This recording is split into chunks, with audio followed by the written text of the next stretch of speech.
بسم الله الرحمن الرحيم. السلام عليكم أعزائنا متابعين قناتنا. اليوم راح نسوي لكم بنانا. نحتاج حبتين موز، ممكن تقللين الكمية أو الزيدية حسب رغبتكم. نقطعهم على شكل شرايح ما تكون سميكة كثير. نحتاج بيضتين، بس بشرط نعزل الصفار عن البياض. نخلي الصفار بالماعون اللي راح نحطه على النار. شوفكم الطريقة شلون نعزل الصفار والبياض. نعزل الصفار عن البياض بهالصورة تحت البيضة، ونخلي الصفار داخل القشر ونحاول ننزل بس البياض. بهالصورة نعزل عندي الصفار عن البياض. شوفوا، خلي البياض بماعون راح اخفق بيه، واخلي الصفار بالماعون اللي راح احطه على النار. نضيف نص كوب سكر، والنص الثاني راح نخليه نستعمله ويا البياض. نخلط المكونات. نضيف 3 معالق نشا كبار، معالق كبار مليانات زين.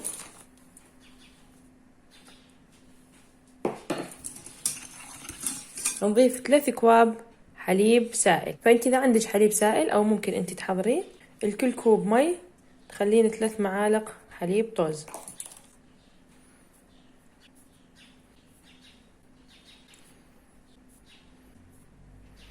و3 كوب مي. نضيف لهم معلقة زبدة. نخلط هاي المكونات، نضيف لها رشة من الهيل المطحون، والباقي نخليه ويا السكر اللي راح نطحنه مع البياض. نخلط هاي المكونات ونخليها على النار إلى أن تثخن. نحركه على النار باستمرار إلى أن يثخن، لازم تحريك مستمر. شوفوا هسه بدأ يثخن مثل الكاستر. من يصير بهالشكل ثخين مثل الكاستر أطفي عليه النار، ونبدي نصفط الموز ويا بسكوت سادة. أي بسكوت سادة موجود عندكم، كبار صغار يعني ما مهم. نصفطهم على شكل طبقات داخل البايركس أو الماعون اللي راح انتي تشوين بيه بالفرن، لازم لأن هذا راح يدخل للفرن. فنخلي طبقة من البسكوت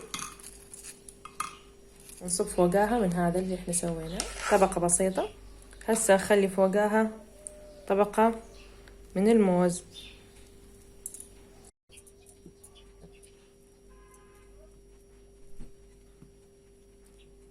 ونسوي طبقة كاملة من الموز، وأيضا نرجع نضيف عليها طبقة من الخليط. وبهالطريقة أسوي كل الخليط اللي عندي على شكل طبقات بسكوت وموز، طبقة بسكوت وطبقة موز.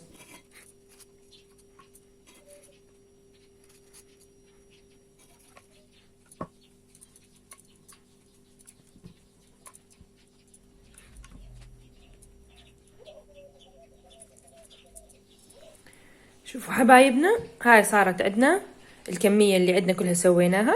سوينا بايركس كبير، وإذا تحبون أيضا تسوون كاسات صغار بايركسات، بس بشرط تكون حرارية. هسه نسوي الطبقة الأخيرة. ناخذ نص كوب السكر الباقي ونطحنه بالخلاط. شوفوا صار عندنا السكر مطحون بهالصورة.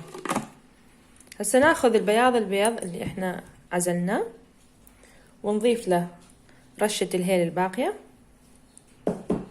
ونبدي نخفقه بالخفاقة الكهربائية. بأثناء الخفق ننزل عليه الشكر اللي احنا طحناه، ونضيف ايضا براس المعلقة لمندوزي او ملح الليمون.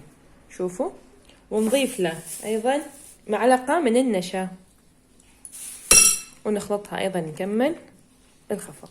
شوفوا صارت عندنا كريمة بهالصورة.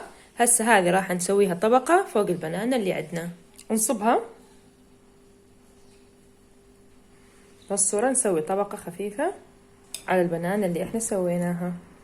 كملنا حط الطبقة الأخيرة، وهسه ندخلها للفرن نشويها بس من الوجه. ودايما انتبهوا انه هذا بسرعة يحترق، فلازم انتوا توقفون وتتابعوه بالفرن، بس ينطي لون أحمر تشيلوه.